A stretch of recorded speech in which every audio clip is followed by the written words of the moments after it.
Michael Boyle's StrengthCoach.com presents the Strength Coach Podcast, brought to you by Perform Better, the experts in functional training and rehabilitation.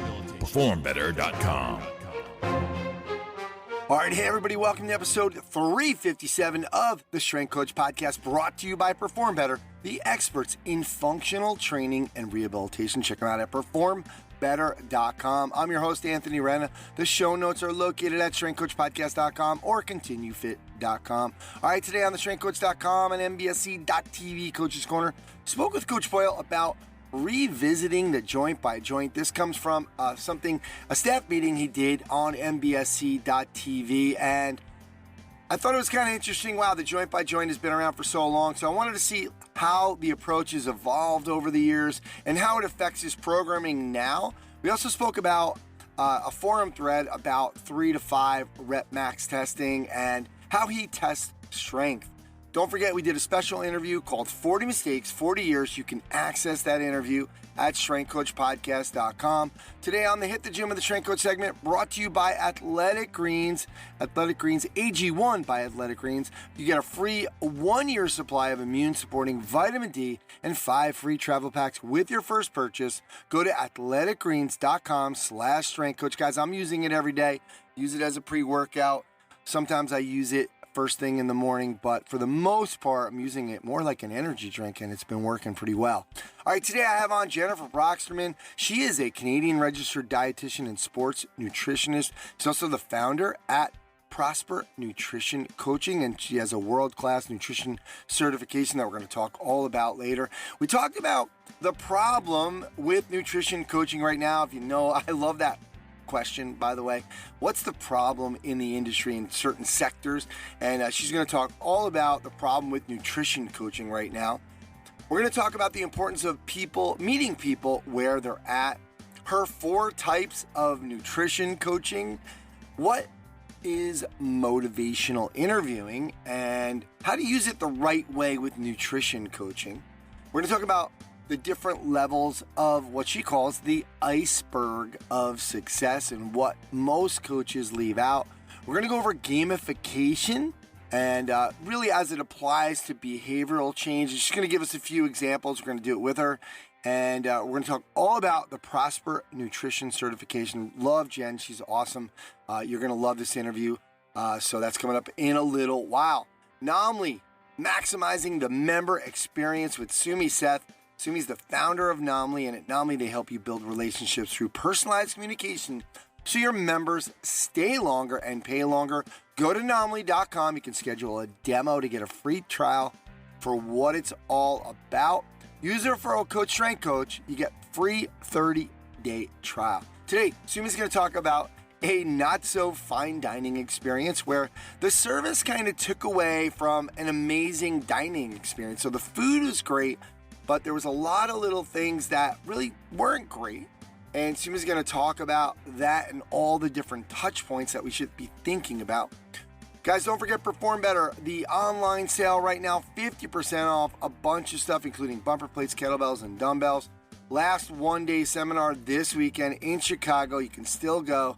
Charlie Weingroff, Josh Henkin, and Jessica Bento are speaking. So great, 3 really super smart people. Also, the summit dates for Orlando, Chicago, Long Beach, and Providence are all set. I will be in Long Beach. Looking forward to that. Check it all out at PerformBetter.com. Guys, lots of things to get to, so let's get on the phone with Coach Boyle.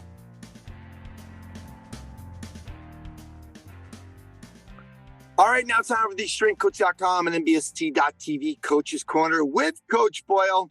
You can try StrengthCoach.com out for 7 days for free. Totally new format, user-friendly, same great forum as always. Go to StrengthCoach.com for 7 days for free. Don't forget about MBSC.TV as well. You can see a lot of different staff meetings and in-services that go on, as well as all the programs that they do at MBSC.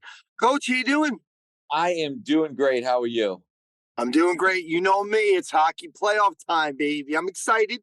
My Islanders snuck in the last minute, and at least I get to watch a little bit more hockey in terms of having a horse in the race. But The Bruins are just seem like a dominant force. Yeah, the Bruins, it'll be interesting. I don't think they'll have trouble in the first round, but I think it'll get more interesting in the second round in terms of you hate to be, they were saying, I was listening to the game on when it was Monday night, and I think they said the Jack Adams Trophy winner hasn't made the finals in 4 or 5 years or something like that. So there isn't a lot of statistical benefit to having the best record during the regular season. It doesn't seem to bode well. So we'll see.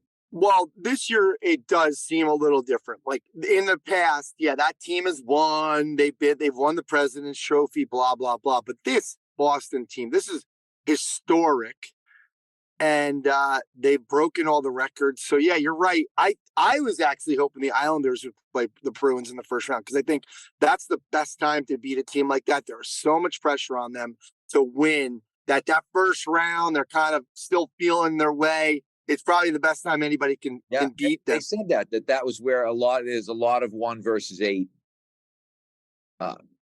upsets. More last night. Every underdog, quote unquote underdog, the Rangers won.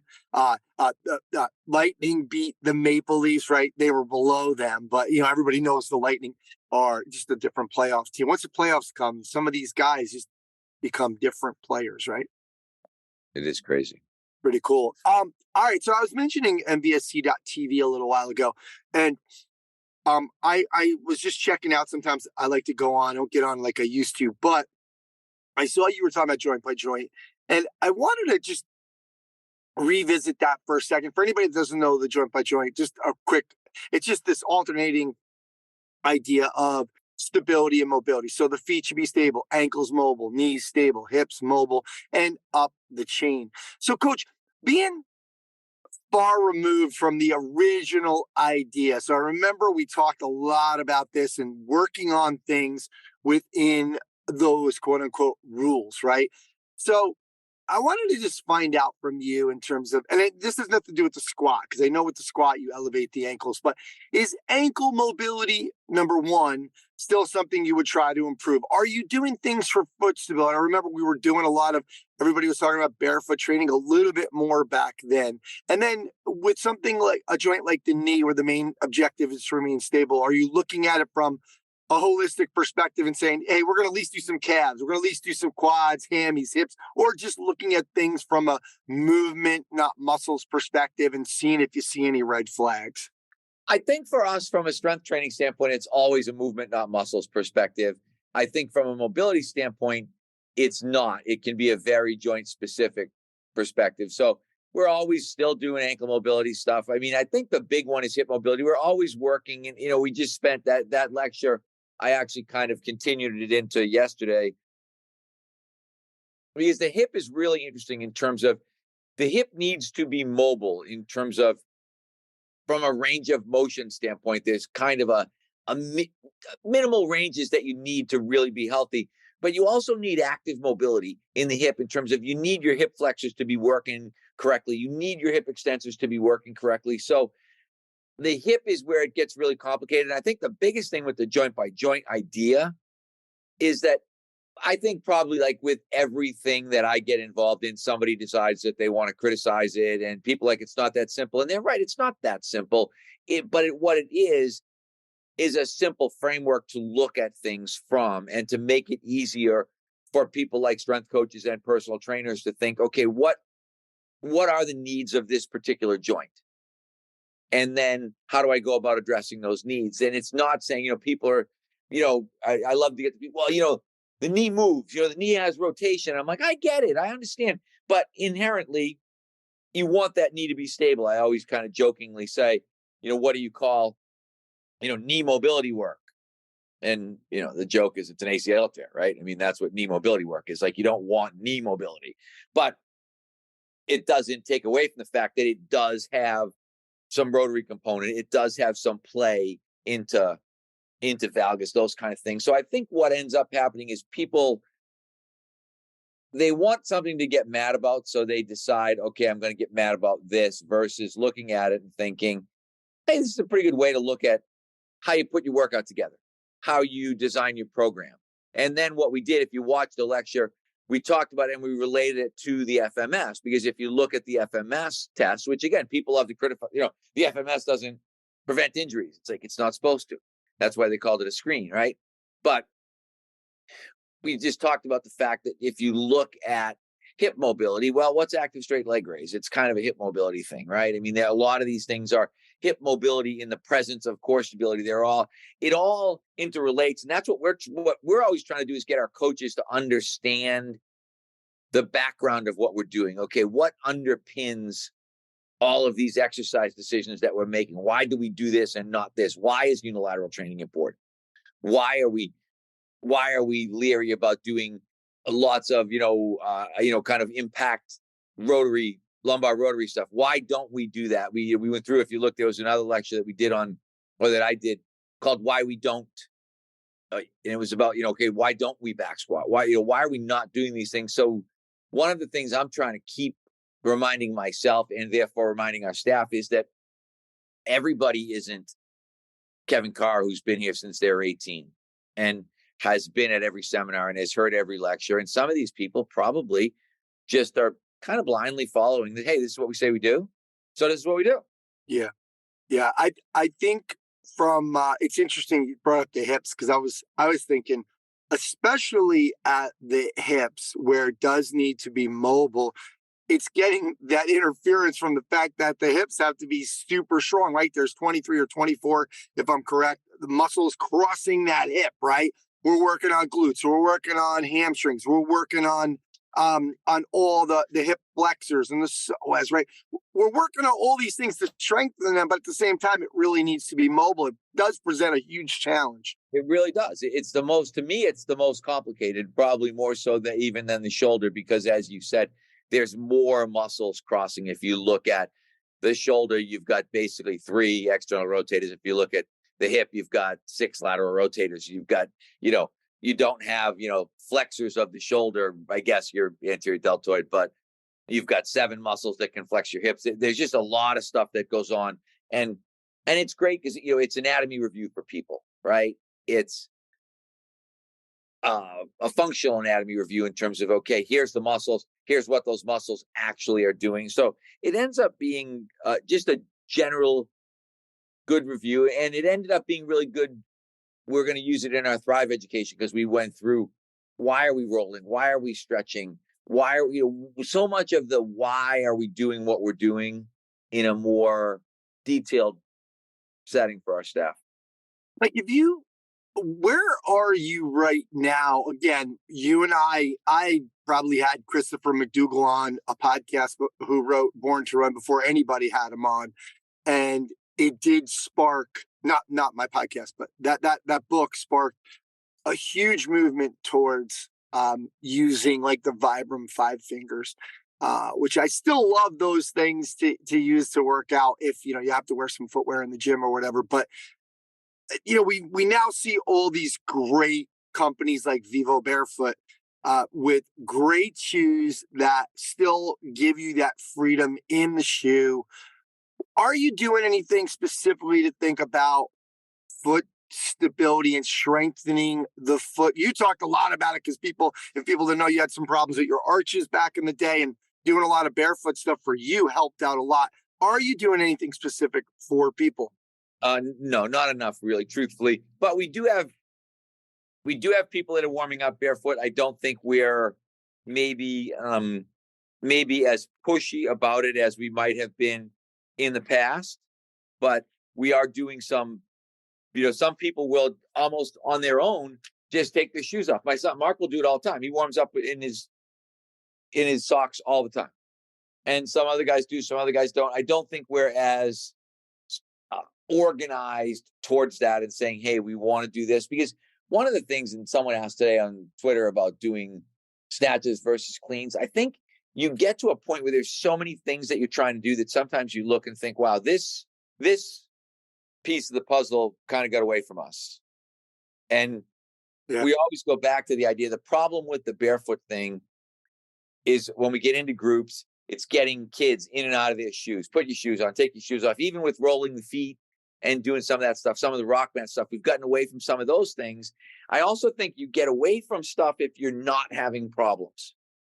So we're not seeing a ton of foot and ankle problems. So we're looking at it and thinking, wow, is that really something that we need to be worried about? Probably not, because we're not seeing those things pop up. But with our hockey people, because that's a big group for us, we do see the hip stuff a lot. So I think we're always putting, I'd say there's more, if we're looking at prehabby things, for lack of a better word, there's almost always shoulder and hip prehabby type stuff thrown in there, and probably not a whole lot of anything else. And in the warm-up, there's always hip mobility work in the warm-up. There's always Spider-Man type stuff and V-stance type stuff. There's always T-spine stuff. There's foam rolling T-spine. There's T-spine mobility. Because I think we tend to go after the areas where we see consistent issues and maybe kind of soften up on the areas where we don't see problems. And for us, feet and lower leg stuff is not generally a really big issue. Okay. Yeah, I've screened about 20 golfers in the last month. And one of the things, the overhead squat, that's part of the TPI assessment, and this, as well as, obviously the functional movement screen, is super horrible. And I always check the ankles after that. And I'm even for some older adults, I am getting some pretty good results in terms of they do have decent ankle mobility, and it looks like it's probably coming from obviously some kind of shoulder or lat restriction. But even the people that I take the stick over their head away from them, they still can't squat. A lot of times it's really just learning to do that. But one thing I've really noticed is the balance is brutal on people. I don't even get, in Titleist, you do an eyes closed test on one leg, and I don't even really get to, I just do it for the sake of doing it. But most people are between 0 and 5 seconds. I'd say most people are between 0 and 3. Do you guys even, do you do anything with balance, or you feel like all the single work you do really helps? Well, we think all the single leg work we do really helps, but we have been doing more with our adults. We've started to put some single leg balance in, particularly with our older adults, because you're right. We're seeing that as being a really big deficiency. And again, I always think, when you think about, okay, what's balance? Balance has a tremendous amount to do with, as you said, the stability of that foot. Okay, can I control my foot? Can I control even balance-wise? Because normally if we're doing it with the opposite hip flex to 90. Can I get my hip to 90? There's all these things. And then do I have the hip stability in the frontal plane to be able to hold myself in that position? And we're doing more balance. We're doing more calf work. We've started doing calf raises, which if you told me 2 years ago we'd be doing calf raises, and even body weight kind of calf raises, I would have said, yeah, what are you kidding me? What is this fucking, excuse my language, bodybuilding show? You know what I mean? But we are. And so we're always looking for weaknesses. We're always looking and saying, okay, is there something that we're not addressing? And one thing we're seeing, our adults don't have great balance, single leg balance. Our adults don't have great calf strength. We have people do sets of 10 floor-based calf raises where we're saying, really keep your weight over your big toe and try to do like a balanced calf raise. Don't hold on to anything. When people's calves will be screaming, people will come in. I had in mind, I came back the next day, my calves were sore. And I thought, I did 10 body weight calf raises. That's ridiculous. But when you think particularly, it goes back to, we're not sprinting our adults. So we're not getting up on our toes the way that we should. So you start to think, okay, here's gaps. And I think so much about what we're doing is this filling gaps kind of thing. Or buckets. Yeah, exactly. I agree with you. And I think with some of those kind of things that try to get whatever bang for your buck exercise that can get in there, just to squeeze it in, like a back lunge to that parallel thigh. So, so on one leg, so somebody can maybe work on a little bit about that balance from a dynamic perspective, or maybe it's in between, like in between a tricep. It's the rest, working on some balance, because then they're not really, they're not killing themselves on it. Yeah. But, and like you said, the calf raises even, that's what made me think of it, just in terms of, we work on the quads, we work on the hammies and all these, great movements, but are we specifically working on the calves for that knee stability and strength and making sure we are strong to make sure that, we can control and stabilize that knee. So, okay, Yeah, good because stuff. again, that it's a muscle that crosses the joint, and that's Yep. what you have to look at. And it's a muscle that we probably aren't doing a good job of training during our quote unquote normal training process. Yeah, and like you said, it's the lens, because you have to look at, maybe the kids are, because of what they're doing, they're sprinting, they're doing all these things, as opposed to the adults who might not be using the steps as much anymore, who might not go for as long of a walk, who aren't doing that sprinting. So it's something you can look at that. Go off. If you think I walk a lot, Yeah. I think I find that I'm getting more of that kind of flat foot, clunky walk versus when you're a sprinter, you got to roll off that foot. You got to really push off the ground. And we don't do that as adults.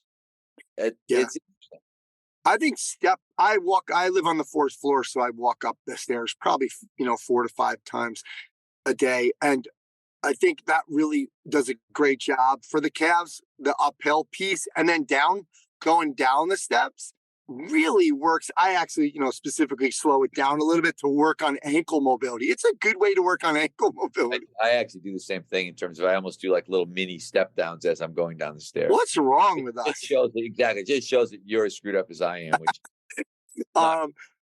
Coach, I thought this was an interesting, thread, but although it's not really, I didn't really read the whole thing, but they're testing the 3 to 5 RM. And I think, I haven't, again, I know you're not really testing that kind of a strength as much, it seems like, but you said I think if I was to test now, I would test the one leg squat. We use a depth of about 14 to 15 inches. The nice thing about unilateral tests is most athletes won't need more than one warm-up. If you use a trap bar deadlift, you might need 2 to 3, because that person was talking about trap bar deadlift.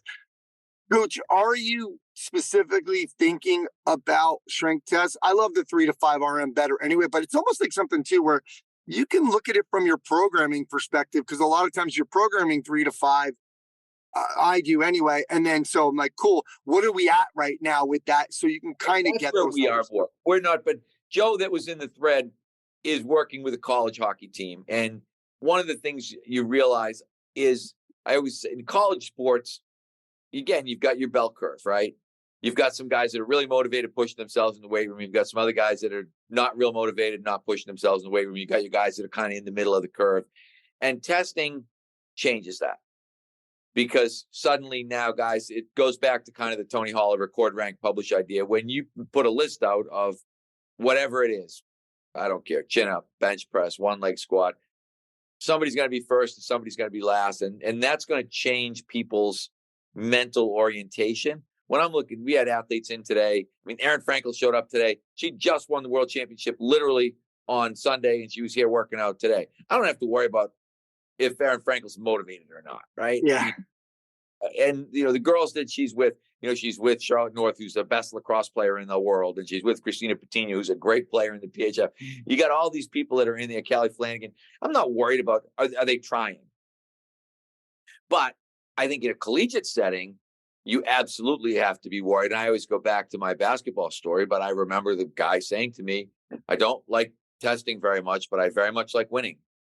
And it was like, okay.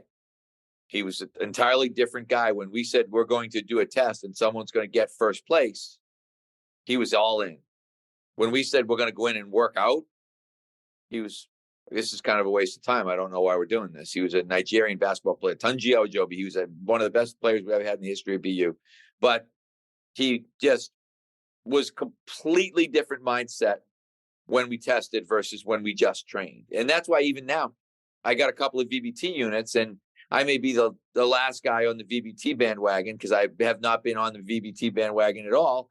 But what you see with VBT, which is what I was missing out on, is the gamification of strength and conditioning. Because this guy, it's Vitruve is the one that I have, and the guys in Spain, Iker, really nice guy. But it's speaking to you, coming right out of the speaker. It's telling you what your velocity was. The kids eat it up. And it will, I think, because of that, I don't think it's as much that velocity-based training is a game changer. as much as the audible feedback of velocity-based training is a game changer. So it ends up where it's not just the concept is sound, I guess. And there's a pun play on words in there somewhere, but that idea that somebody is hearing the iPad saying to them, if I say to them, the highest speed is the highest score, and guys are hearing 0.67, 0.72, they're automatically motivated by that. So I think that's what you have to realize is you're always trying to figure out a way to create engagement. I think it's no different than what we're doing on social media, than what we're doing with the podcast. What do you want? You want engagement, right? You want people. You listen to Jordan Syatt's talk at the seminar. What do you want? You want engagement. How do you get engagement? You respond to people in the comments. All those things that we talk about. I think the difference is you're really good athletes, or at least our really good athletes are pretty engaged. And so I don't concern myself with that as much. And that maybe led me to undervalue a tool, because I look at what we got from jump mats and what we got from our timers in terms of those are engagement tools. And in those areas, we're getting really good engagement and people are really motivated to do better. So that's where, whatever, even the pictures, we had our guys, Mark's, and I go back to Mark all the time because I'm always with him and his friends, but his best one leg squat was after watching the videos of the pro guys. And it was like somebody did 80 for 5 reps or whatever, sandbags. And of course he came in that day and was like, I'm going to try 80. Now he would not have thought about trying it if he hadn't seen the Instagram video and thought, oh, that guy's playing in the NHL or the AHL or whatever it is. And I think I could do what he did. He wouldn't have tried it. So however, how you choose to get engagement may vary, but I do think you need to choose to get engagement. So interesting. I have a young lady on today, Jennifer Broxterman, and she's a nutrition coach, really. And she's good friends with Berardi, and Berardi sent her my way. But her differentiation in the behavioral nutrition space is gamification. And so it's really, she has a huge business. They can't even, keep up with it. And she does seem to credit, I didn't do the interview yet, but she does, when the pre-interview I did with her, credits a lot to the gamification. I just wonder if it's really a tell on this generation and how they are. There's no question. They do not want long form information. They want short form information. They're now that you've got a generation that's very, very used to, we were talking about this last night. We went out after the lacrosse game with a couple of parents, and one of the parents said, does Mark watch hockey? And I said, no, he doesn't watch hockey. And he said, no, my kids don't either. His kids are both good hockey players. He said, but they watch the highlights. The next day, they'll be showing you this goal, that goal. And what they do is they watch the highlights on Instagram or YouTube or whatever it is, but they won't sit there, generally speaking, and watch the entire game. Because I think the attention spans are shrinking based on the way that we've gotten better at delivering information, which is good, and we've gotten better at delivering information, which may be not so good. Yeah, good stuff, Coach. I'll let you go. I know you got a coach right now, so thanks for doing this. No problem. Thanks for having me. It will sound much better. I listened to the car one the other day, and I thought, wow, that was not a great throwback in terms of the in the car is not nearly as good as the Zoom call. I think I apologized before that show, so I don't know. And so did I. I apologized at the end too, I think, because I knew it wasn't going to be good, but I was really surprised because we used to do that all the time. I know. And so I was really surprised. I thought, oh, it won't be that bad. And then I listened to it. I was like, yeah, it is that bad. So if you're listening again this week, I apologize again. All right, Coach. Thanks for doing this. Talk to you soon. All right. I'll see you. Thanks.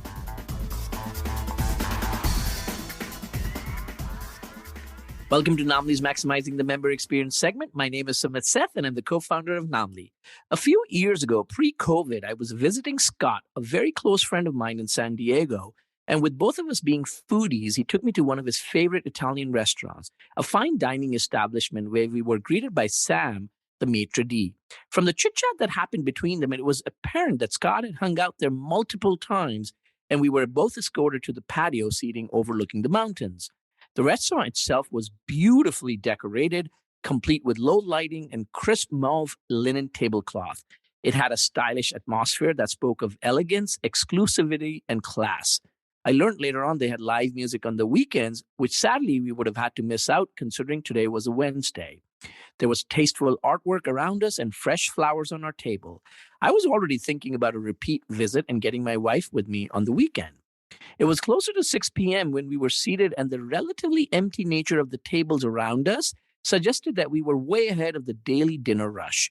The seats were very comfortable, the weather great as expected from San Diego, and overall the vibe was just excellent. It took a good 10 minutes before we had someone come over to our table with the menus, and the delay surprised us given the location, the day, and time. We both didn't mind, as Scott and I had a lot to catch up on. I was seeing him after a good 3+ years after I moved out of San Diego. The menu items and descriptions were eloquently written, and the prices definitely suggested that this was a high-end establishment. There was even a backstory on the menu describing how the chef had immigrated to San Diego, found his wife in this very neighborhood, and how he decided to open up this restaurant and became his new home away from home, where he welcomed every guest to recipes he grew up perfecting with his grandmother. The food descriptions definitely triggered my imagination, and the whole ambience was already making me feel very hungry. It made me further realize that it took another 8 to 10 minutes before our server returned with both water and the bread basket. Scott had raved about their baked bread, and when I hungrily reached out to grab one, I realized it was not hot off the oven as expected. We promptly called the server, and he apologized profusely and got us a new basket with bread that was genuinely to die for. We thought none of this snafu till the time our server came and took our order for the main course. We realized later on that he didn't share with us today's special, unlike what we saw the other server do at the other table from the corner of our eye. And when he delivered our main course, he missed out on bringing the condiments despite us sharing with him that we wanted it to accompany the main course. I'm sure that chefs don't approve of my condiments, but hey, we like our food with extra herbs and red pepper flakes. It took several minutes in motioning to our server to help us get all the paraphernalia we had wanted with our main courses. Make no mistake, the food was amazing. It was indeed a gastro delight. It had uniquely and beautifully incorporated fresh seasonal ingredients, the aroma, the tenderness of the meat, the sauce. Oh my. It was definitely as if the food gods had come down and coached our chef. And the presentation of the dish was very classy too. It was detailed oriented and very creative. When it came to our desserts, the same thing transpired, with the server delaying our desserts and killing our appetite with it. The water was not replenished in our glasses, the table was not decrumbed, and there was even more delay in getting the check. Net, the overall service just left a lot to be desired. Our server was friendly, but definitely not available nor attentive to our needs, and that was a put-off. The only saving grace was really the high quality and standards of the food. It was amazing. On our way out, when Sam the maitre d' asked Scott how the service was, Scott stopped for a minute and shared that the food was awesome as always, but this time round he felt the service was not on par. He even mentioned that he was sharing this as he was a regular patron who had just got his friend, me, for the first time, and he just felt things were a little bit off today. To which Sam replied, "I am so sorry for your experience, Scott, and I wish I knew what I could do to do right by you. For we've never ever had this feedback before, and I'm not sure how to respond." That just blew me off. He did not know how to respond. This was a fine dining establishment where I'm sure there were extensive protocols, training, and procedures that everyone would have had to go through. And to learn they had missed out on how to respond to negative feedback from guests was a blunder in my books. I share this story for this encounter is so true of working out in most training gyms, owner-operator training gyms, where the session itself is amazing, for it's delivered by you, the master chef, aka the trainer. However, it's not just the session that counts. It's everything that leads to the session and everything after that session. Those touch points are the ones that significantly enhance or diminish the overall experience for today's elite client demands and expects more. So today, when you get a moment, take the time to think about all the touch points your clients have with your different team members, the questions they have asked or may ask. Create responses and the positive interaction you want them to have, that warm, fuzzy feeling you want them to go out with. Get your staff trained to deliver that consistent interaction. It's certain if they're empowered to act on not so positive feedback and be able to turn that around. Create an environment for your team to openly discuss and bring issues and solutions to bettering the current process. Do this and see your overall member experience elevate. Till next time, this is Sumit Seth, co-founder of Naamly. For more info, please check out naamly.com. You can schedule a free demo to discover how we can help bring in a consistent client experience to drive more repeat visits and help to create a profitable business for you. Use the referral code StrengthCoach to get started on a true free 30-day trial.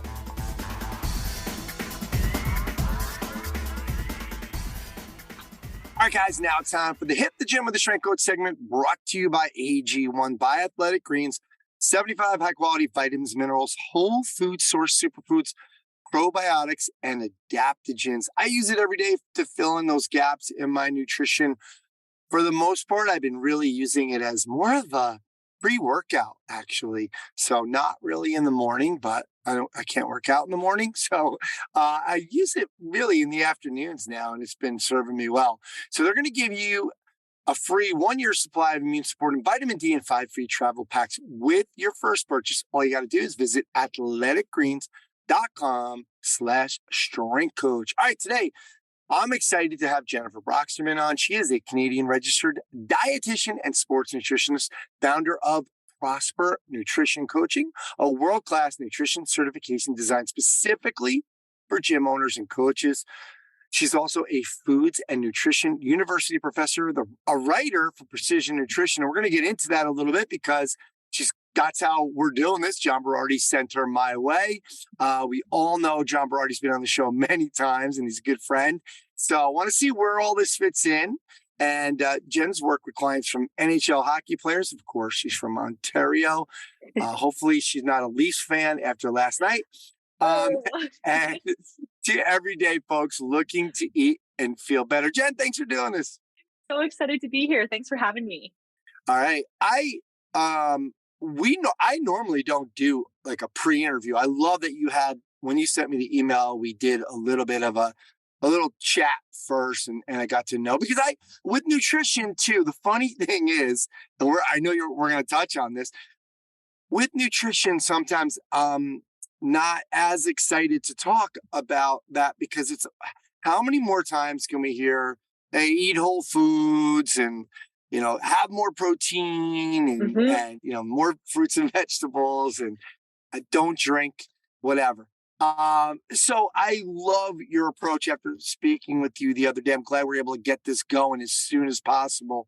So let's start off right away with, and I feel like I just touched on a little bit, but the problem with a lot of the current nutrition coaching.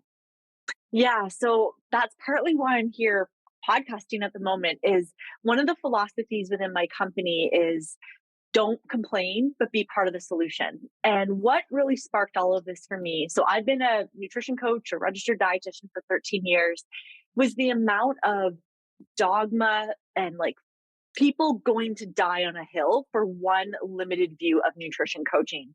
So it's the paleo camp versus the vegans versus the intermittent fasters versus the keto people. That and or talking about food incredibly black and white without the nuance of really meeting the person where they're at, what their constraints are, what their goals are, what their motivators are. And so as a dietitian, I was just seeing so much disordered eating coming into my practice, where people were like, well, my personal trainer told me carbs are bad, but I've signed up for this half marathon and I'm just tanking on my Sunday long run. And now my strength coach is making me feel judged because like they told me running was really bad and a stupid idea. And so I was like, well, it's context, right? And I often sort of joke that I give names to different styles of coaches. So one type of coach I see out there is I call it the parole officer or the drill sergeant, where they're like, I've got the knowledge, you don't. I'm going to tell you what to do. Finger wag. You should go to bed on time. You should drink your greens. You should have, more protein in your diet. And it's a lot of shoulding and or assigning versus that conversation. So that's kind of coach number one that I call the drill sergeant or the parole officer. And the reason I call it a parole officer, it's almost like you're in trouble and you have to go to your weekly accountability meeting with your coach for them to go, well, did you hit your macros? Well, you're not going to get to your goal if you didn't hit your macros. And I've even had coaches or clients share to me that their coach was like, I don't know how to coach you if you don't do what I ask of you. So that's kind of coaching style number one. We'll go into that, but that's a little bit broken. Coaching style number two, that's sometimes a bit broken, is almost motivational interviewing done wrong. And we're going to talk about motivational interviewing done right in a little bit. So I call this coach the best friend of like, oh, I'm listening, I'm being really empathetic, but there's no challenge to the coaching relationship in that it's okay, I get it, life is hard, it's okay. And they're just like okaying everything, but they're not helping the client to find their own responsibility and accountability for their environment, their habits, their consistency. Now, it doesn't mean we're being a drill sergeant to find that, but it's almost like sweeping everything under the rug.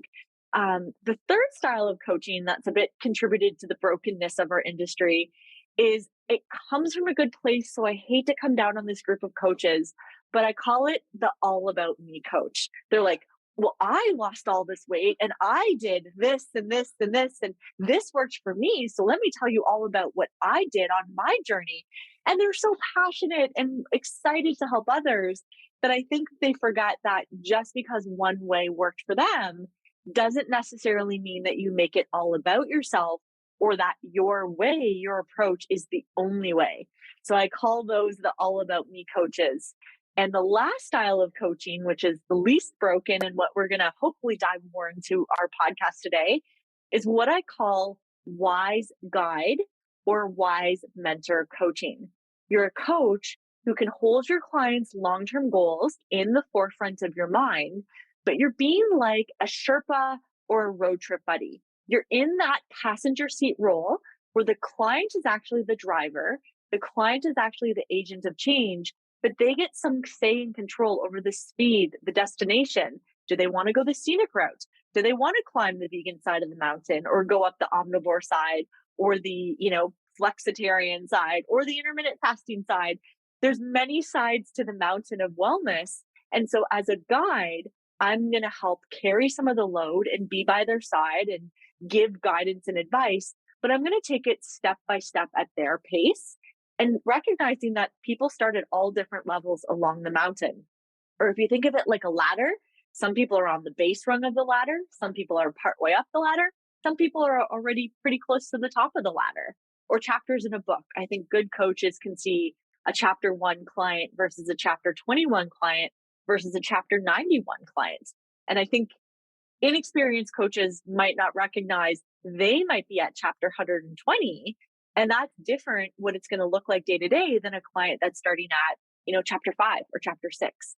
So long answer, but what do I see as broken is either too much dogmatic, like I'm going to die on this mountain and this is the only right way, but also that I'm the expert and I'm going to drill sergeant or accountability coach you into wrangling you into obeying my set of rules. And we see that clients will follow that for a period of time, but then clients will start to dodge and avoid their coach when they feel like they've been bad because there's an element of shame or judgment for falling short of the coach's expectations. So let's dive in more. I'm curious to hear if you see it the way I see it. I mean, absolutely. I think the parole officer drill sergeant piece is huge, but I really think I see more of the all about me and almost like there's one way to do this. So you hear, well, they might say, you're not eating enough and you have to eat more protein. It's always the same recommendation where I've kind of seen that or heard that. And, not being an expert in that, sometimes you don't really know what to say from Right. when you hear that advice. Wait, can you just back up for 1 second? Because you did mention motivational interviewing, and we're going to be talking about that in a little bit. But what I've heard a lot about it. I know a little bit about it, but can you just give us an overview of what that is? Yeah. So I'll try to explain it in just really general, basic layperson's terms as opposed to a very scientific definition.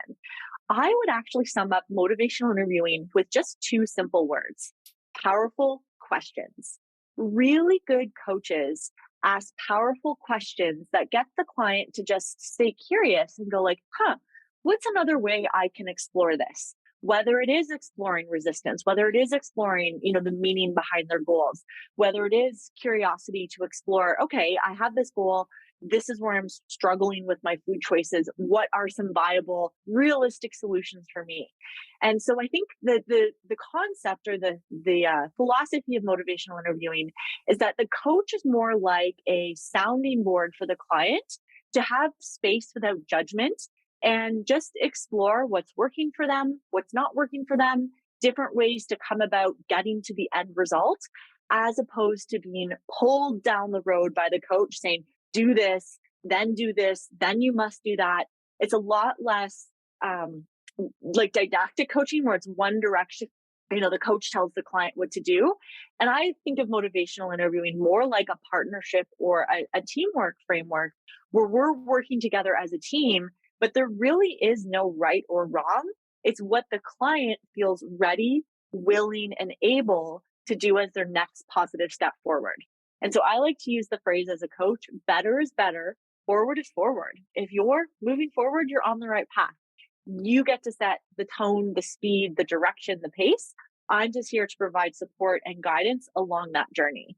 And I do that by asking powerful questions and giving them a lot of space and time and clarity to sort things out for themselves. Because I think any good coach would know it's about food, but it's really not about the food. And so often if I'm trying to instill behavior change, it's not about giving guidance on adding broccoli to dinner. It's looking at, well, why is takeout the first option you go to? Is it because you're stressed and rushing and you haven't had a break all day and you've got kids' activities to get out the door to, and grabbing something on the drive home from work feels the easiest choice, the path of least resistance? So let's explore the other life events around that and not hammer down so much on it's just you're eating the wrong food, finger wag, drill sergeants, right? Absolutely. I mean, there's so many different circumstances, whether, like, for example, I have a different schedule during the week. Sometimes I'm at the gym at 6, sometimes I'm there at 9. So I wake up a little bit later, and I find it easier to stick to my schedule when I wake up a little bit later, right? I also have my wife who's not going to be on the same. Maybe I want to get bigger. Let's say I want to get more muscle, and she wants to lose weight. So now we have this battle going on, right? Or if I'm going hardcore and I say I don't want any dessert the next couple of weeks because I have a presentation. She's like, well, can't. So there's all these different circumstances, right? Yeah. And I think really taking a deeper dive is so important because having one approach is really, to me, hasn't worked for anything. I don't care if it's nutrition or training or work or life. It just doesn't seem to work. Yeah, there's a phrase I love. It's from a Canadian researcher in the obesity scene. His name is Dr. Yoni Friedhoff, and he actually has like a great little blog that he writes about, and he talks about your healthiest best weight. And essentially that is the place that your body composition, your shape, your genetics gets to when you're living the healthiest life that you actually enjoy, not the life that you can suffer through and tolerate. It's the healthiest lifestyle that you actually enjoy. And I really love that language because I think when you're talking about nutrition coaching, you really are meeting clients at all different levels. Some people genuinely enjoy training 10 hours plus a week and going out for a restoration hike and doing yoga before bed and, packing their lunches every day, and they're willing and they have so much joy in doing that. There's other people in other seasons of life where that's their worst nightmare. And the healthiest lifestyle they enjoy will look a little bit differently. And I think a really good coach can just guide the client and support them to finding their happy, healthiest place that feels sustainable. But that looks different for every single human, not here's the cookie cutter meal plan. I'm going to give you your macros. Please follow your numbers because this is going to get you to your goal. 3, 2, 1, go. And I would say that's a little bit less like lower skill coaching. And there's still good intent. We're not ragging on the coaches that coach that way. But as you know better, you start to do better. And that's really where motivational interviewing changed my practice. I did start off as a bit of a drill sergeant coach where I was like, I'm the expert and I've gone to school to do this. And, here's what you've asked me to provide you guidance on. So you need to do if you want to get to where you told me you want to go. So it's as simple as that. Follow what I told you. And then, I was positive and uplifting and I could keep clients engaged for 3 to 6 months. But there was this really steep drop off after about the 6-month mark where the drill sergeant coaching just had a natural expiry with most clients who just didn't want to keep coming back.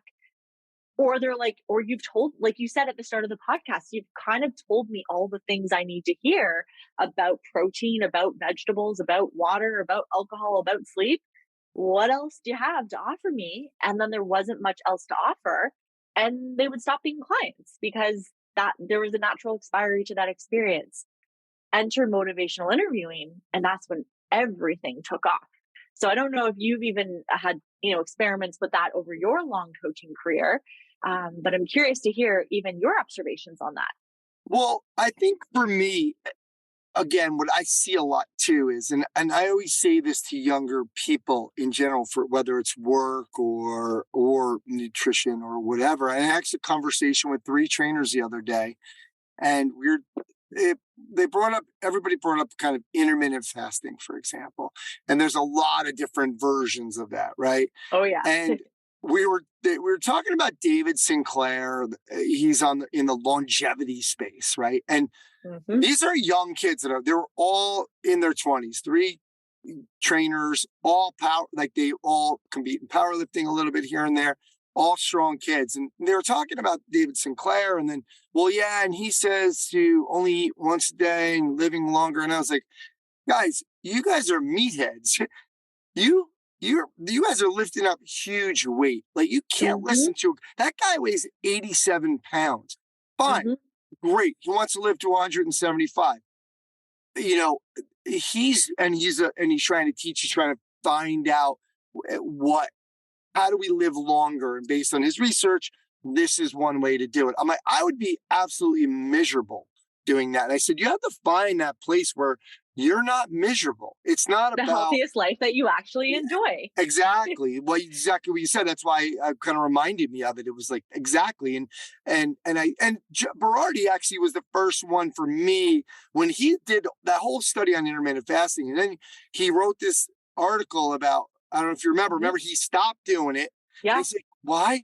Because I just enjoy breakfast now. And I'm getting older and I feel better. And I'm not struggling with, I'm not supposed to eat right now. So right. I think it's really, it sounds stupid that we're even talking about this, but it's important to make sure we're doing things that we enjoy. Well, and you know what? I want to launch off of where we are right now, and I want to hold something up, and I'm going to use my words for you listeners, but for those watching on YouTube, you'll be able to actually see the image that I'm holding up. It dawned on me one day when I was having a one-on-one with one of my clients, and I scratched something onto a Post-it, and this became a really pivotal turning point in how I started to talk about nutrition coaching to my own clients. So what I'm holding up for those that are listening to the podcast is something that I call the iceberg of success. And it's 5 layers deep. And I'm going to describe each of the 5 layers and how they're interconnected. So there's 2 layers above the surface of the water and 3 more layers that are invisible below the surface of the water. So what we see above the water is the top tip of the iceberg starts with willpower. The second layer, just a little bit bigger, is knowledge. The third layer below the water is habits.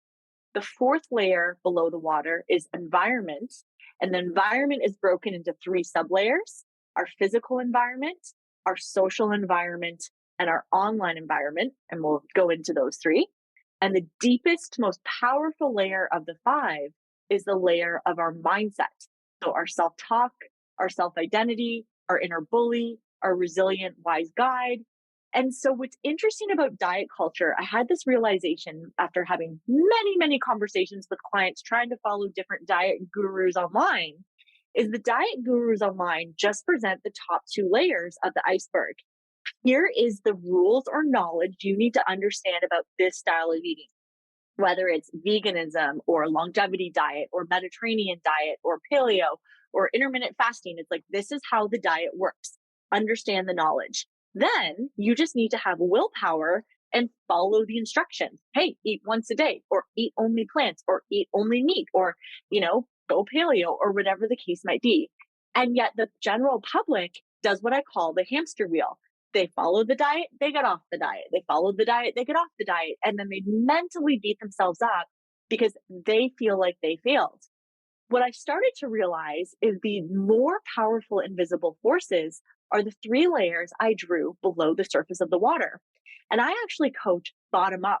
So I actually tell my clients that the mindset is the most important layer. And we do a lot of gamification and inner dialogue work around mindset. And I'll actually use you, Anthony. We'll practice and play that and give our listeners some takeaways as coaches that they can really use with their own coaching clients.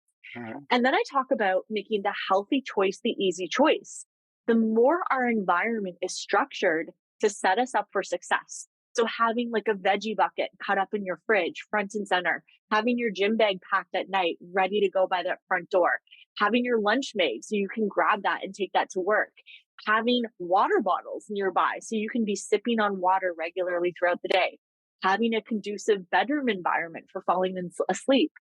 Our environment plays a huge role in our choices day to day. So physically, it's the spaces that we spend the most time in, whether that's our kitchen, like our fridge, freezer, pantry, our homes, gyms, our workspaces.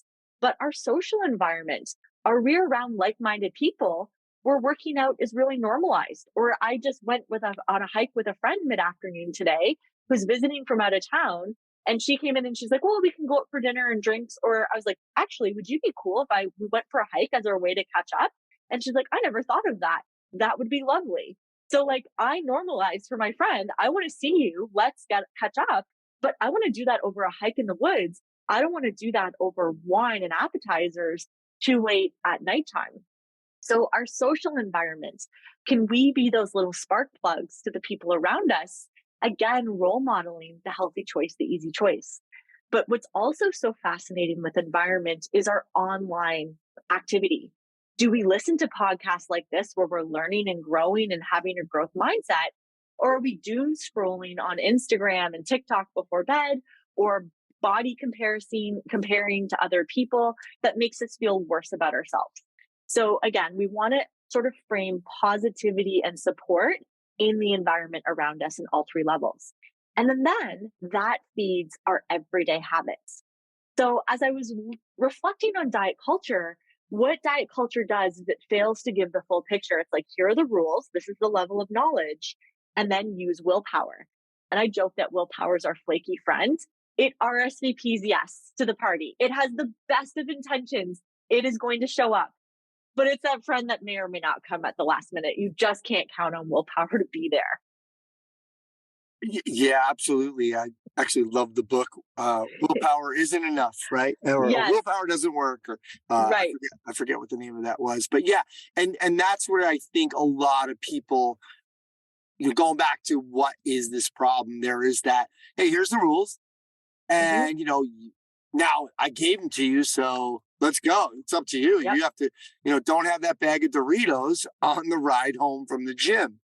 And I always use that example because I think I've probably had a couple Doritos on a couple rides home from the gym.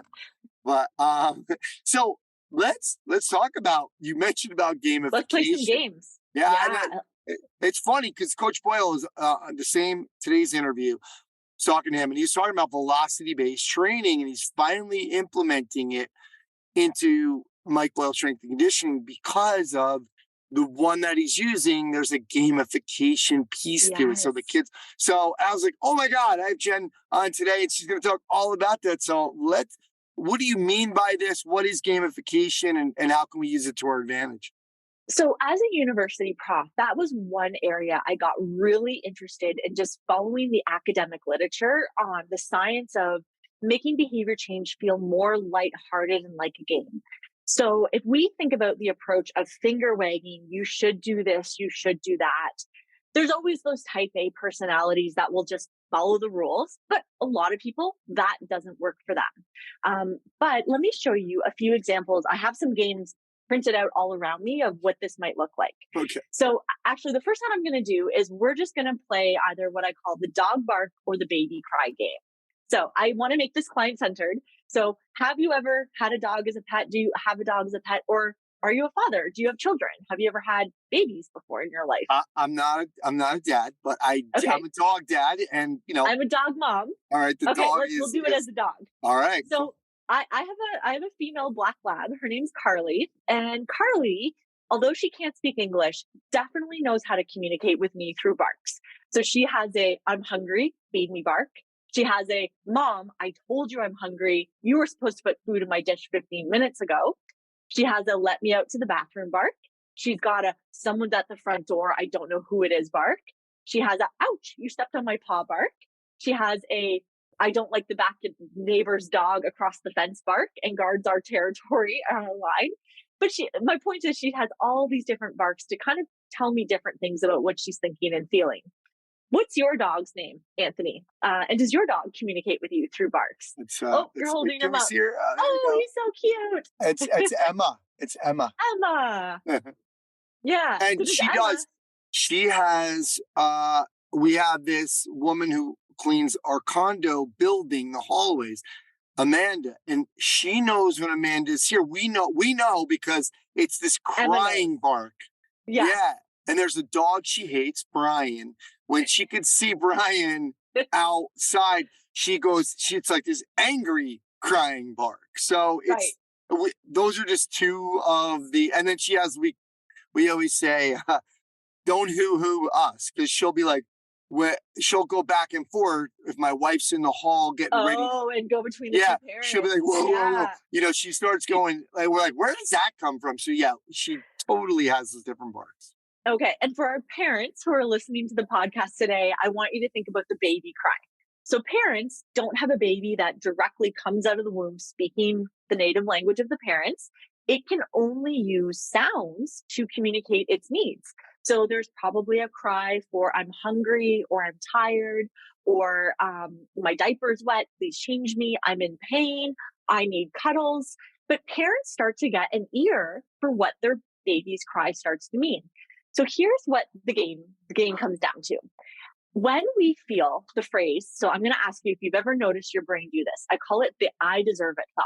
So if we go back to that layer of mindset, who here on the podcast has ever related to the thought of like, I deserve a treat because it's been a long, stressful day. I deserve the bag of Doritos on the drive home because I deserve the glass of wine because. So our brain loves to justify these little loopholes. It's like, I deserve it. I used to do this when I would write exams. I'd finish an exam and be like, I deserve to go get like a dessert or an ice cream or whatever. Because that exam was hard. I worked hard and studied really, intensively for it. And so now what I do is I play a game called the baby cry or the dog bark. When I hear "I deserve it," the first stop reframe is I go, you know what? I deserve to be rewarded for my hard work. I am going to the gym. I am eating nutritiously. I am drinking lots of water. I am cutting back on alcohol. I deserve to be fit, energetic, and healthy. So when my brain is going to "I deserve it," I want to complete the loop with stress eating or stress drinking. Now I go, what's the unmet need? So this is a motivational interviewing question. I use a lot of what questions in motivational interviewing. So I would ask a client, wow, it looked like on Friday you ordered pizza again and had wine. Now we're not judging. We're just going back and debriefing. And so you had told me that on Fridays, you often feel really tired, your work week's knocked out of you, and you're like, yeah, I deserve it. I want to go get pizza from my favorite pizza place. If instead we went back in that moment and we could do a do-over, what do you think is the unmet need in that moment? So find the feeling. Are you tired and you feel too tired to cook? Maybe there's actually a more healthy takeout option that still meets your long-term goals. And really what you're wanting to do is get out of the responsibility of cooking because groceries have run low. You don't get groceries till Saturday. You're tired, you're wiped. What would feel like a treat, but doesn't pull you back from your goals? Maybe it is actually kombucha in a wine glass as like a sparkling beverage, but it doesn't need to be a really high caloric beer. And it's a wonderful fresh salad to go with grilled chicken that someone else made for you, and you still enjoy all the flavors. So what we actually did for clients when we play this game is what I'm holding up is our toolbox. And I love to make connections. My brain is really creative of noticing patterns. I think because I stay curious and not judgmental. And so what I did for my clients is I built out a toolbox of what do you think the unmet need is? And then what would be a health tool you could pull from your toolbox to better support what your body requires? So I will verbally just sort of talk through the toolbox so our listeners, again, can visually see it. So the top tray, we have 3 unmet needs. Do you need to get yourself breathing and calming down because maybe there's anxiety and stress? Do you actually need movement because you've been sedentary and in a chair and just, your body kind of feels blah? Or do you need a sense of order and control? Because again, your world around you and your head feels chaotic and out of control. That's in our top drawer. Now, I use a top drawer because I had a realization from a client with type 1 diabetes. So let me, I guess, let you guys into the inner workings of my crazy Jen Broxterman brain. Is I like to notice patterns when I have private conversations with clients. And what I was especially noticing through the pandemic is I would help clients come up with these great ideas for stress. Go for a hike, walk around the block, try meditating, journaling in a bullet journal. And they were like, yes, I'm going to try and do that. And then we'd have another check-in and they're like, oh yeah, I forgot about those tools. I didn't use them. And so what I realized in this conversation with one of my clients that was newly diagnosed with type 1 diabetes is we were going through education on how to treat a hypoglycemic low. For those that don't know what a hypoglycemic low is when your blood sugar drops dangerously low very quickly, that they get shaky and dizzy and they're actually at risk of passing out or hitting their head and getting a concussion. So what we do as a nutrition coach with medical nutrition therapy is we would go, okay, when you're recognizing you're hypoglycemic, we need to get 15 grams of carbohydrate or a simple source of sugar into you. We're going to get your blood sugar up. And then within the hour, you're going to round it out with a proper balanced meal or snack. It needs to have protein. It needs to have fiber. It needs to have healthy fats. So your blood sugar stabilizes and you don't go low again. And so what I realized is that these wonderful suggestions for stress management to not stress eat all had a much bigger ask.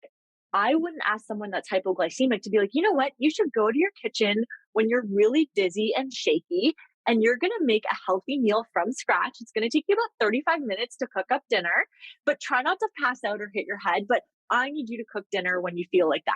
They wouldn't be capable. So what I realized is there's a quick solution followed by a deeper, more nourishing solution. So as I started to play the dog bark or the unmet need, I started with, what do you think the unmet need is? And people were like, I'm just tired. I'm exhausted. I need rest. Or, my body feels, I just need to like move. Or I just feel like everything in my life is out of control. I need a sense of order and calmness. And I was like, cool, let's look at what tools actually fulfill the unmet need. So let me give you an example. For the top drawer, breathe and calm, it had to be quick, like that source of sugar. So we used 3 bullet points. Try 3 slow breaths. Another tool from the breathe and calm might be 4 box breaths. That's the pattern where you breathe in for 4 seconds, hold for 4 seconds, out for 4 seconds, hold for 4 seconds.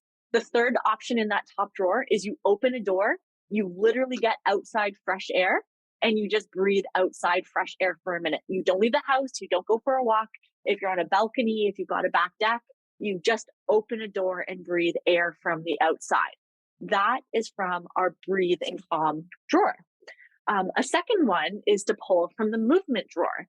So I have a 1 minute stretch where you literally stand up, do some arm circles, do some leg kicks, maybe do a little quad stretch, just let some blood flow through stretching. Another one would be to play a song on your phone or on, YouTube or whatever, anywhere that you can stream music, and you just dance and move to a song for 1 minute.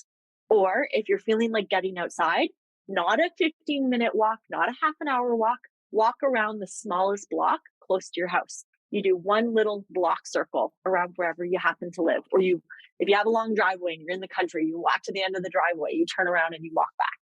So again, it's like that diabetic low. We want to get something quick and accessible. For order and control, we might play the game of, like, I call it put 5 things away, put 5 things in order. If there's a jacket slung over the back of a chair, go hang that up on the coat closet. If there are dishes in the sink, put them in the dishwasher. If there's a load of laundry in the wash, you move it over to the dryer. You do 5 things that just feels like you're putting your life together and back in order. Or you can just set a 5-minute timer on your microwave and you just go around and putter around your space for 5 minutes, straightening things up. It is amazing how when I get people to think of it like the baby cry, you wouldn't always go, here's a bottle, or like, let's breastfeed you. Every time a baby cried, you're like, here's food, here's food, here's food. You're like, as a parent, what's my baby need right now? It's crying. Something's wrong. Does it need its diaper changed? Does it need a bottle or a breastfeeding? Does it need comfort? Does it need to go down for a nap? We do this in other areas of our life. Yet with food, we often go on autopilot. So what's cool about this is as I get my clients to think of it as a game without any shame or judgment, like, oh, I feel really tempted to stress eat. Oh, I'm not a bad person. I'm hearing I deserve it. That's one of my mindset phrases. No, right. Reframe. I deserve to be fit and healthy. I deserve to have great energy. I deserve to have the body I've been working really hard towards. So what do I really deserve in this moment? What's my unmet need? And then when we go deeper layer, I just ask them to play around within the week of 2, 3, 4 things that pull from the deeper layer drawers. So under, breathe and calm, we've got things like meditate or journal, have a gratitude practice, maybe people that are into prayer or personal mantras that have, personal significance, even things like scent therapy, like aromatherapy, where you create a really nice space and smell and you just sort of sit and take it all in. Under the move, more nourishing drawer, we've got things like go out for a longer walk, do some yoga, schedule a workout, get out and hike in nature, or really any physical activity that gets you moving that you enjoy. Under the order and control for the deeper layer, I have things like clean the house, declutter, have healthy boundaries, have those difficult conversations that need to be had so that you have that sense of order and control. Then we added a few more categories in the deeper layer of the toolbox. So we have a category called love and connection. That sometimes is an unmet need for people. So it's call a friend or family member, play with a pet, go snuggle with Emma, maybe book a counseling or a therapy appointment if you find support with that. Under the rest category, we have things like go take a bath or shower, give yourself an early bedtime, maybe book a massage, schedule some downtime that's guilt-free. You don't have to be productive. Or maybe you're due for a vacation and you need to just get away and have a break. And then finally, under our last deeper layer tool drawer is we have a creativity and a joy drawer. So have a hobby or a creative pursuit that makes you feel awesome. Look for joyful activities that lift you up and put time and energy into the relationships that bring you a lot of joy. So that is just one example where we start with the mindset layer and I'm coming at stress eating, but notice how I'm not going, oh, you know what? You should just set a timer and wait 15 minutes. Like, yeah, that's a great tip. Try and urge surf. Absolutely.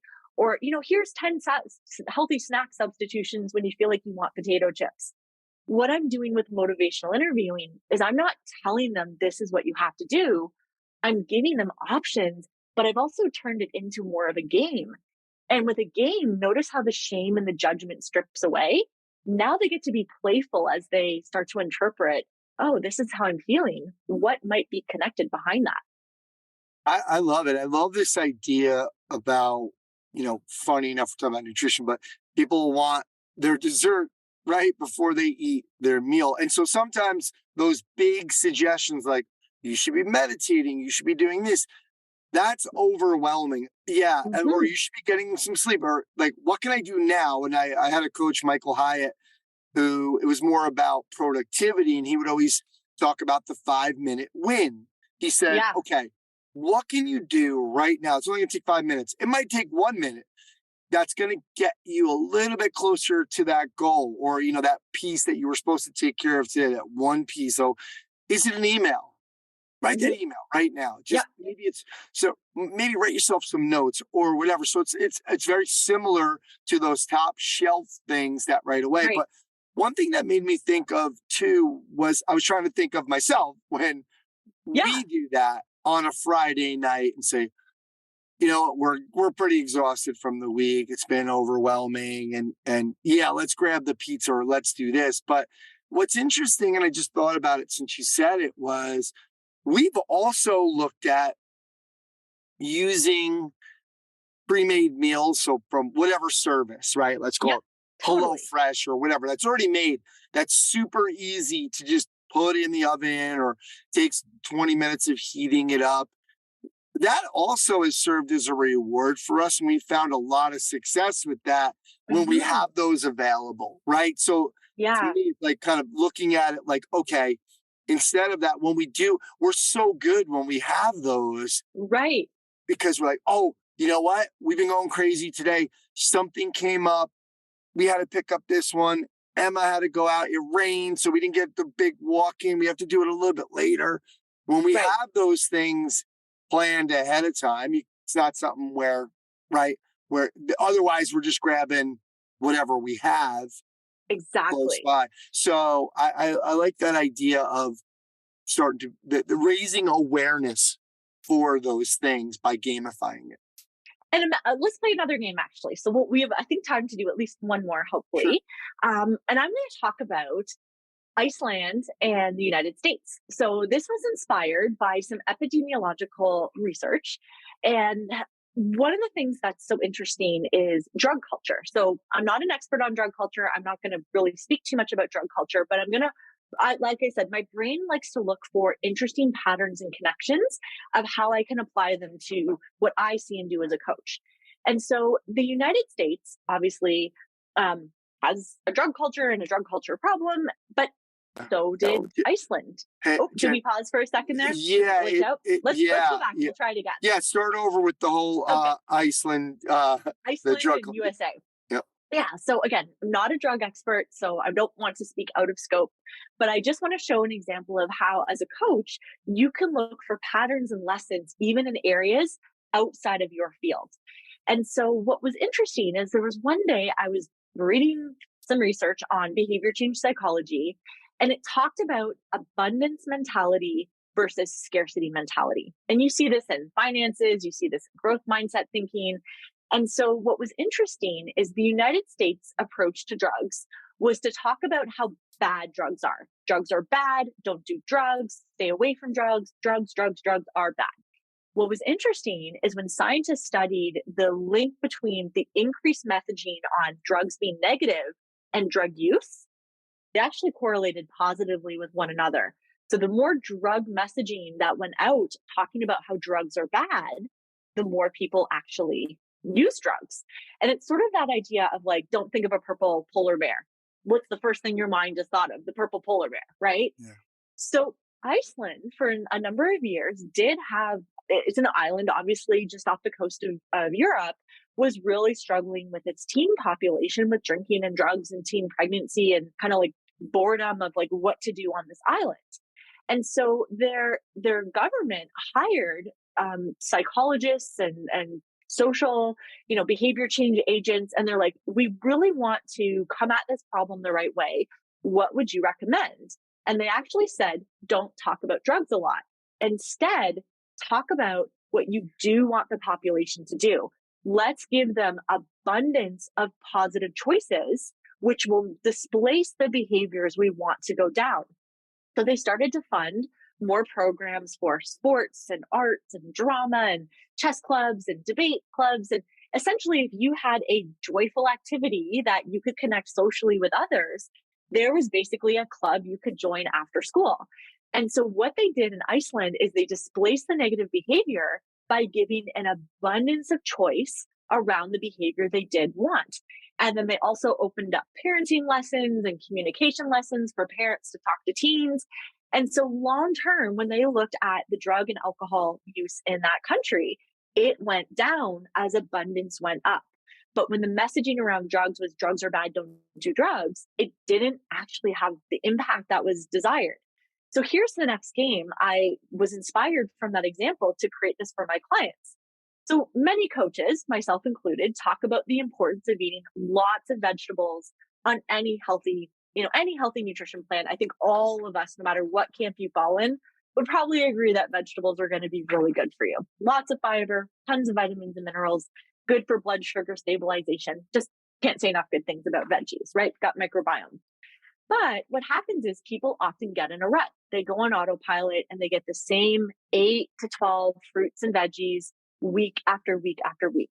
And again, as a game, I said, if I were to grab your last 10 grocery receipts, would I see the same apples, the same bananas, the same carrots, the same red peppers, the same cucumbers? Like, you're probably like blind when you walk around the grocery store because you don't even see what you're not seeing because you just beeline for the same things. So what I did is I created this group of 100 plus colorful fruits and veggies. So for those that are listening, there's a picture of a rainbow, and then it's divided into red fruits and vegetables, orange fruits and vegetables, yellow fruits and vegetables, dark green fruits and vegetables, the blue purple family, and then the white family of fruits and veggies. And so as a challenge, when I'm talking about eating well, we actually play the game of how high can you get your number? And so like little excited kids, they'll hang this on their fridge, and every week they have to pick different options. And we think about trying new recipes that get them out of the rut of like, I've never made okra before. What is okra? Let's try that in a stew. Oh, you know what? I've had green beans. I can't remember the last time I bought yellow beans. Let's get yellow beans this week. Oh yeah, mango. I love mango. I haven't bought mango in ages. Let's get a mango this week. Oh, let's do a stir fry and I can get bean sprouts and broccoli and mushrooms and bell peppers and zucchini pieces. And I'm going to make a big stir fry that can get 7 different options checked off in one meal. And like little kids, I kid you not, they come back super excited and they're like, Jen, like, look at my rainbow. We got to 68 different things in 1 month. And my kids tried new stuff and they actually liked it. And so what's really fun when you change behavior from a game perspective is I displaced a lot of things that maybe we didn't want on the plate, but I didn't finger wag and scold them and tell them what not to eat. Instead, I helped them open their eyes and expanded, because diet culture puts people in food jail. This is off limits. This is off limits. This is off limits. And it feels like your food world is so small and tiny when you follow a diet. But if we look at abundance coaching of how can I help you have skills to try new foods and get into new recipes and make cooking fun and interesting, even things like HelloFresh, Good Food, Chef's Plate, they're awesome examples where they provide a little more abundance and it gets people out of that creative rut of like, what's for dinner? I don't know. What do you want for dinner? And then people default back to just a few things, and food is really boring. And that's why they fall off diets. So I got the inspiration from Iceland of like, let's give them so many different activities and they can pick and choose their favorites without feeling scolded or judged about the behaviors we want them to do less of. So Very cool. Weird analogy, but I turned it into a game after like reading research about those 2 other countries. No, I love it. And you know, it's funny. It just reminded me too. We were doing the first one was called Blue Apron at one point. And oh yeah. I was one thing that I made the wife, I told her, listen, you're not allowed in the kitchen when I'm doing these Blue Aprons, because she'll look at something. Oh, I don't like this, or I'm like, you never even had that. And right. She'll think, wait a minute, I don't think I like okra or whatever, I don't right. like broccoli. But I'm always like, it's not the main ingredient. It's just there. They're combining these. So relax. you're not allowed in the kitchen. I don't want you seeing. But I would tell her what's in it afterwards because she would be like, "Oh, this is good." And then I'm like, "By the way, that has curry in it. Right. You're so against curry, but not, you just ate some of it." So I think it's important to be able to branch out without that negative connotation.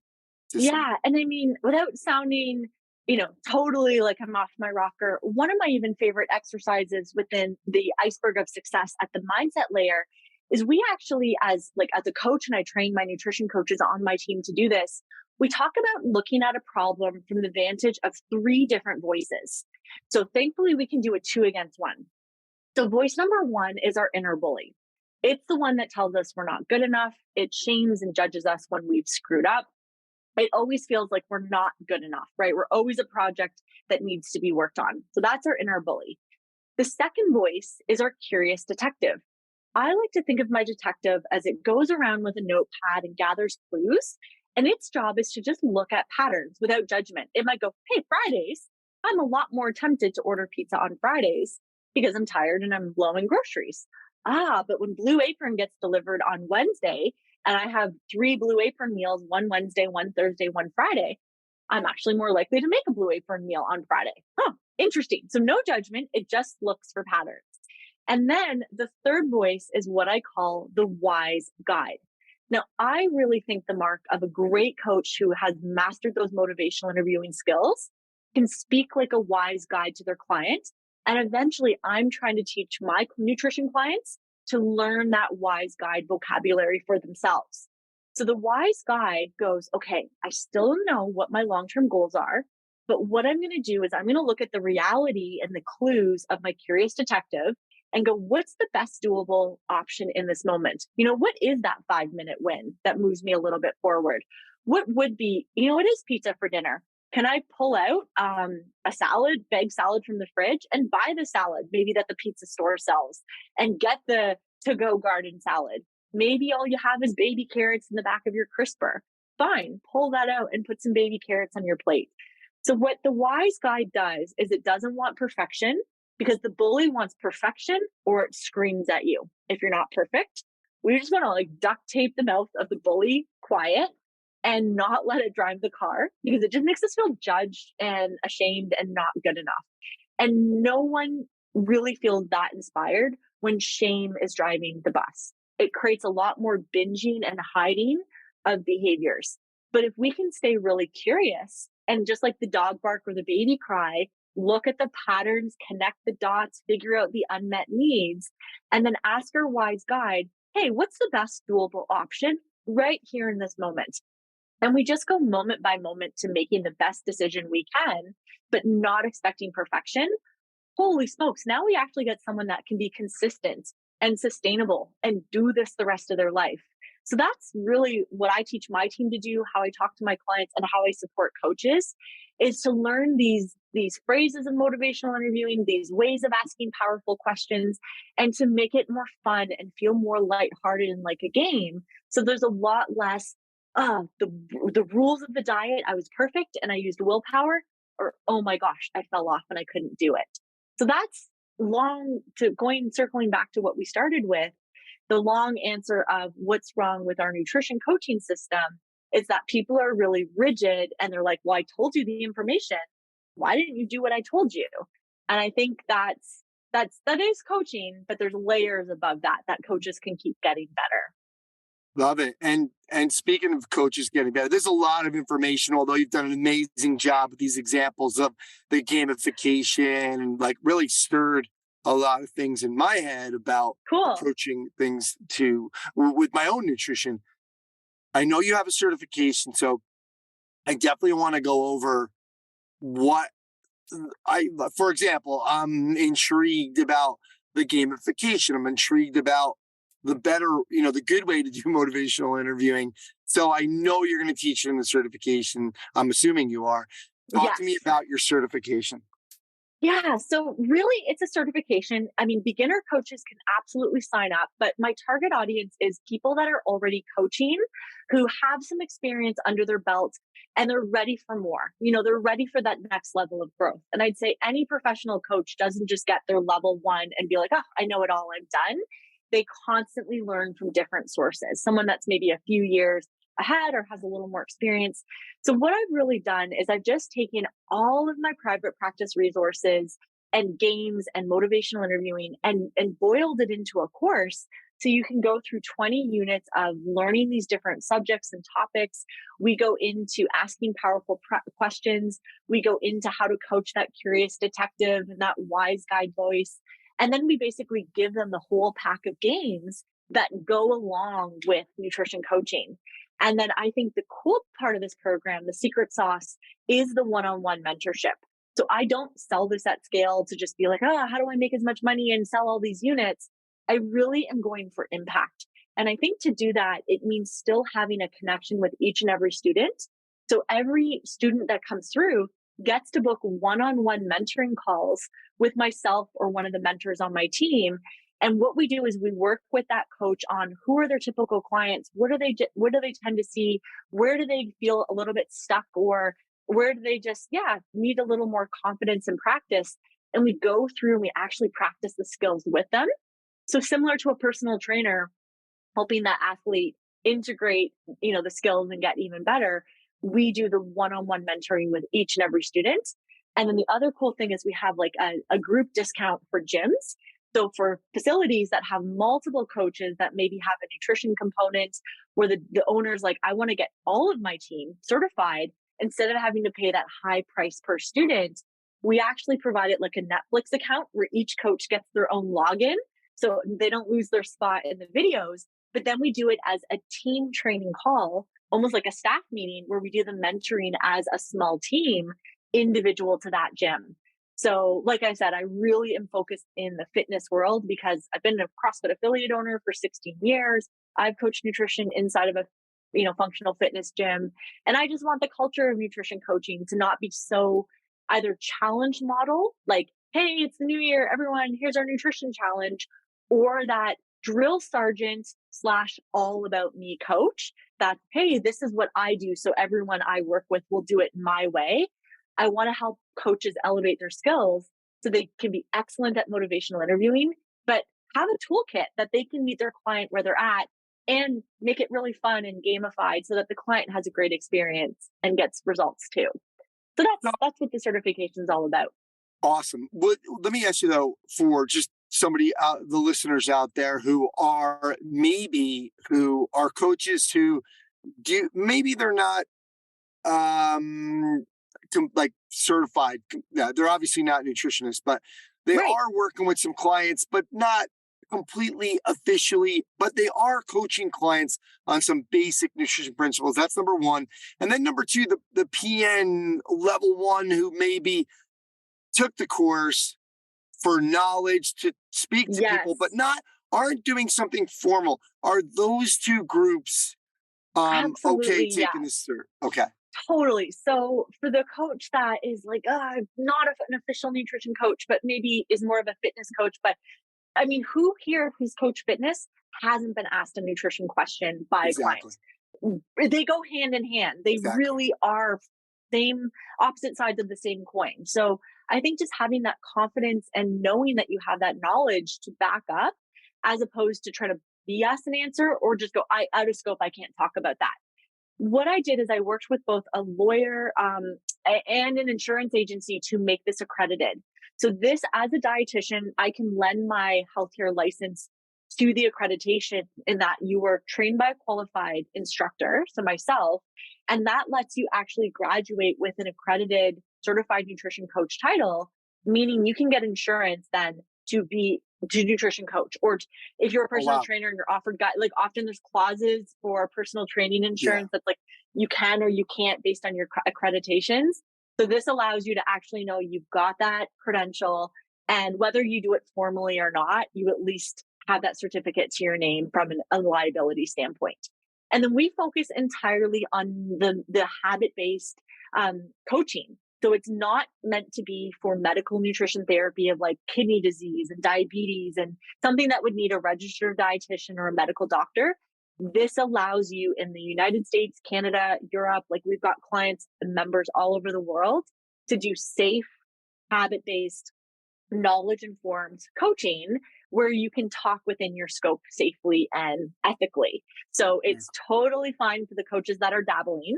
And then for those PN coaches, that's actually the majority of coaches we work with who have, like, I'd say if you know nothing about the science of nutrition, PN level 1 is where you need to start. You need to get into the energy systems, into the nuts and bolts of carbs and proteins and fats. The students we tend to get are like, cool, I have that knowledge.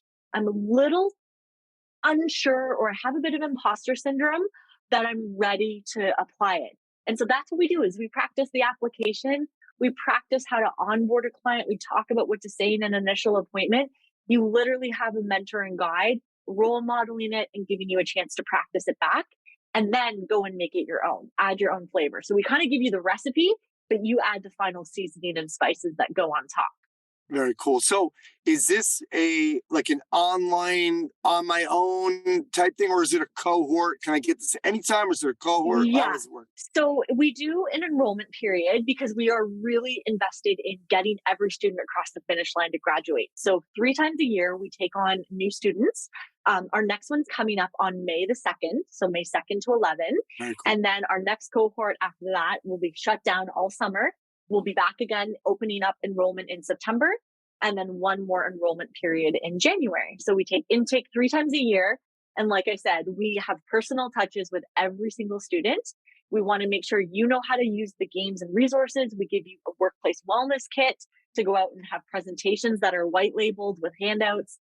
So if you want to go market yourself through workplace wellness to then go to one-on-one coaching, it's all done for you. We have a 6-week nutrition kickstart. That's wonderful habit-based coaching that then the coach can sit down and do the face-to-face appointments. But the everyday gamification and habits are sent to their phone. You literally get a nutrition program in a box that then is ready to be individualized to your audience. But yeah, all that package of games and resources is included with the training too. So super fun. Love it. It's Prosper Nutrition Coaching, and we're going to have links to everything on my site. So, Jen, this has been awesome. Thank you so much for coming on and going over some of this stuff. This has been just really enlightening. And thank you. I hope people take advantage of this certification, because just based on what we learned today, there's so much great new stuff that can complement some of the things that we've already learned. So thanks so much for doing this. Thank you. And one of the things I just want to say to the coaches out there is I love to pull out chairs at the table and extend my hand and lift people up. So if you just have a question, like no obligation to be in my cert, but if you just have a coaching question, send me an email. I'll write you back personally. I love chatting with coaches all across the world who have different types of clients. So yeah, I just want to say I'm approachable. And if you send me an email at info@prospernc.com, that will come to me. Happy to chat, and I'll write you right back. So I just think it's nice that idea of mentorship in our community is not to lock horns and fight one another. That idea of abundance mindset carries not only across food, but how we support one another. And I just want our coaching industry to be so solid and supportive, and our clients to have the most impact we can on their lives. So if I can help in any way, please use me as a resource. I'm here to be supportive and wherever you are in your career. Awesome. I will have those links at StrengthCoachPodcast.com if you are driving right now and you couldn't write those down. So Jen, thanks again. Thanks for having me. Thanks everyone for listening.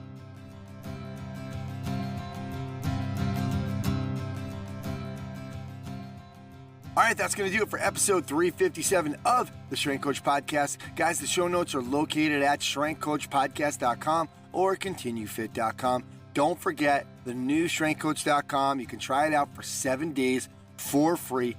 StrengthCoach.com. Special thanks to Chris Party and the folks over at Perform Better. Right now, online sale, 50% off a bunch of stuff, including bumper plates, kettlebells, dumbbells. Check it out at PerformBetter.com. Don't forget, too, the one-day seminars finish up actually this weekend in Chicago, April 22nd. The summit dates for Orlando, Chicago, Long Beach, and Providence are all set. Check it all out at performbetter.com. Thanks to Coach Boyle and Jennifer Broxterman for sharing their insights and philosophies into the world of strength and conditioning, performance enhancement, and nutrition coaching. Check out the anniversary interview I did with Coach Boyle, 40 Mistakes, 40 Years. There is a link to access that interview at StrengthCoachPodcast.com. Thanks to Sumit Seth and Naamly, helping build relationships through personalized communication so your members stay longer and pay longer. Go to Naamly.com, use the referral code StrengthCoach to get started on a free 30-day trial. Thanks to AG1 from Athletic Greens. Visit athleticgreens.com/StrengthCoach to get your free year supply of vitamin D and 5 free travel packs today. That's going to do it for this episode. I'm Anthony Renna. Thanks for listening, and I'll speak to you next time.